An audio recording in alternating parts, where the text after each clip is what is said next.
আসসালামু আলাইকুম। দর্শক, গত দুদিনে যা দেখলাম তাতে করে আওয়ামী লীগের রাজনৈতিক কার্যক্রম নিষিদ্ধ ঘোষণার বিষয়ে সরকারের পক্ষ থেকে যে প্রজ্ঞাপন জারি করা হয়েছে সেটি নিয়ে আওয়ামী লীগের নেতাকর্মীরা তো বটেই, সাধারণ মানুষ এমনকি সাংবাদিকদের অনেকের মাঝে যারা টকশোতে আলোচনায় যাচ্ছেন তাদের মাঝেও একটা ভয়ঙ্কর বিভ্রান্তির সৃষ্টি হয়েছে। শুধু বিভ্রান্তি নয়, রীতিমতো অনেকে আতঙ্কগ্রস্ত যে আওয়ামী লীগের নাম মুখে নেওয়া যাবে তো, আওয়ামী লীগ নিয়ে কোনো আলোচনা করা যাবে তো, আওয়ামী লীগের ভালো মন্দ কিংবা অন্য অন্য কোনো কিছুর সঙ্গে তুলনা করা যাবে তো, এরকম একটি যথার্থ আতঙ্ক কাজ করছে। এবং এই যে বিভ্রান্তির সৃষ্টি, এটি আমরা বলতে পারি সরকারের পক্ষ থেকেই সৃষ্টি করা হয়েছে। এটি অনিচ্ছাকৃত কিংবা ইচ্ছাকৃত কিনা সে সম্পর্কে জানি না, তবে এটুকু বলা যায় যদি ইচ্ছাকৃত না হয়ে থাকে তাহলে তো অবশ্যই এটি পরিপূর্ণভাবে খোলাসা করা উচিত। যদিও সরকারের প্রধান উপদেষ্টার প্রেস উইং থেকে একটি বিবৃতি দেওয়া হয়েছে, সেটিও অস্পষ্ট। আসলে আওয়ামী লীগের রাজনৈতিক কার্যক্রম বন্ধ করার বিষয় বা নিষিদ্ধ করার বিষয়ে যে প্রজ্ঞাপনটি সরকারের পক্ষ থেকে জারি করা হয়েছে সেখানে কি বলা হয়েছে অনেকেই পড়েছেন, তারপরে একটু বলি।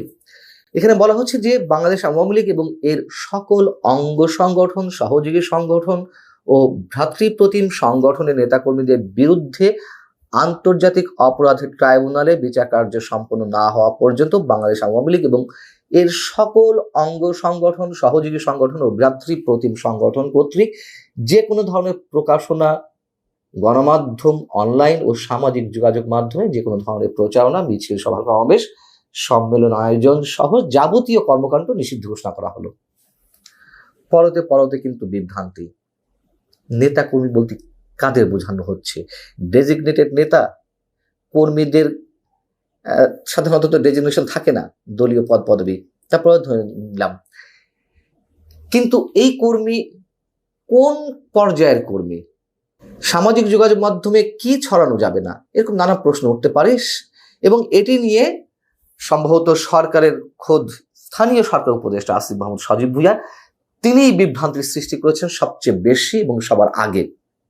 এই প্রজ্ঞাপনটি প্রকাশের সাথে সাথে তিনি তার ফেসবুকে 12 তারিখে একটি পোস্ট দিলেন এবং সেখানে তিনি স্পষ্টভাবে তার লেখার শিরোনামে লিখছেন, ফেসবুক, ইউটিউবে আওয়ামী লীগের পক্ষে কথা বললে গ্রেফতার করা হবে।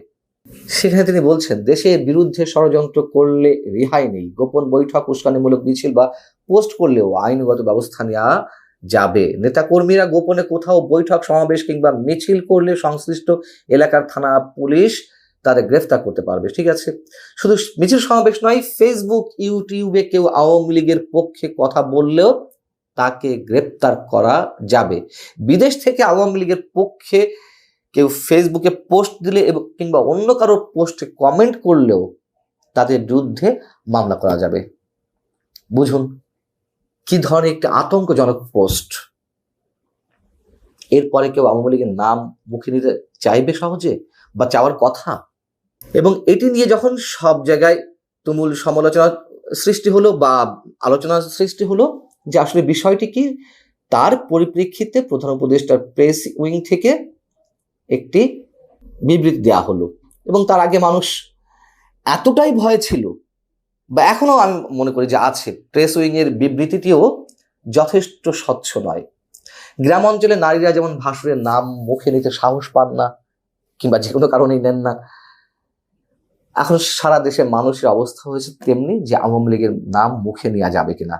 প্রেস উইং থেকে যেই বিবৃতিটি দেওয়া হলো সেখানে বলা হচ্ছে যে আওয়ামী লীগের কার্যক্রম নিষিদ্ধের প্রজ্ঞাপন অন্য কোনো রাজনৈতিক দল বা মুক্ত মতের মানুষের মত প্রকাশের স্বাধীনতাকে ক্ষুণ্ণ করে না।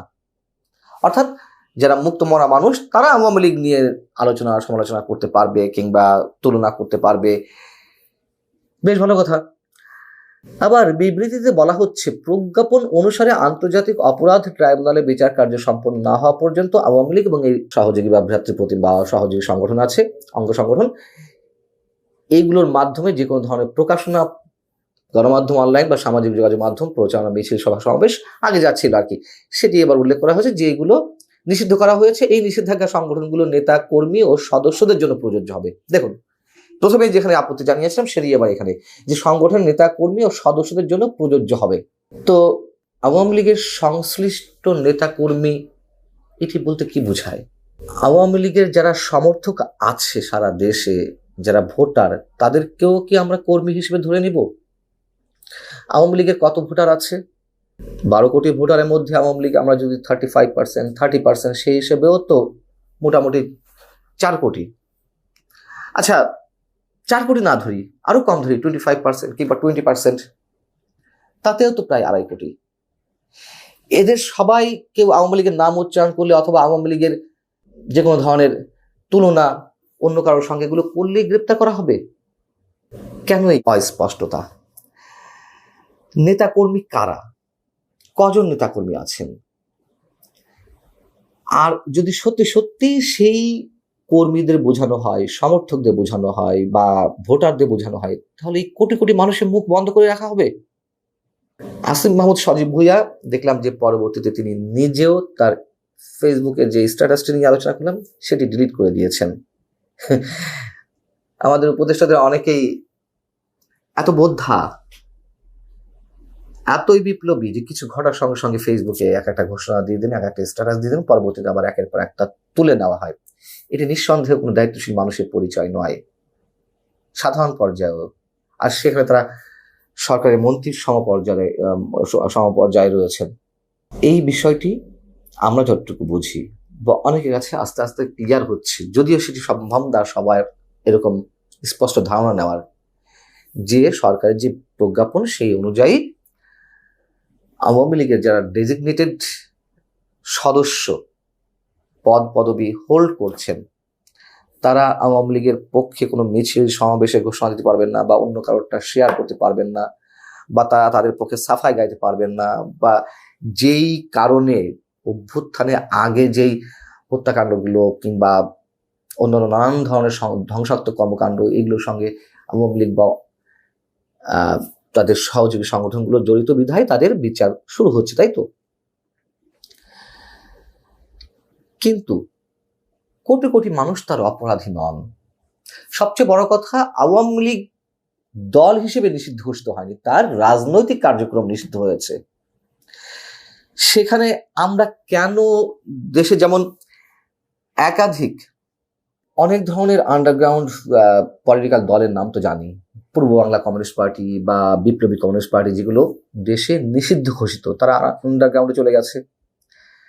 তাদের বিভিন্ন প্রচারপত্র, প্রচারণা, প্রকাশনা খুব গোপনে এগুলো কার্যক্রম চলে, তার কোনো লিফলেটও মানুষ হাতে নিতে চায় না। তো আওয়ামী লীগ যদি নিষিদ্ধ হয় সেক্ষেত্রেও এটা আমরা ধরতে পারতাম যে সেই পর্যায়ে গেছে, কিন্তু আওয়ামী লীগ তো দল হিসেবে নিষিদ্ধ ঘোষিত হয়নি।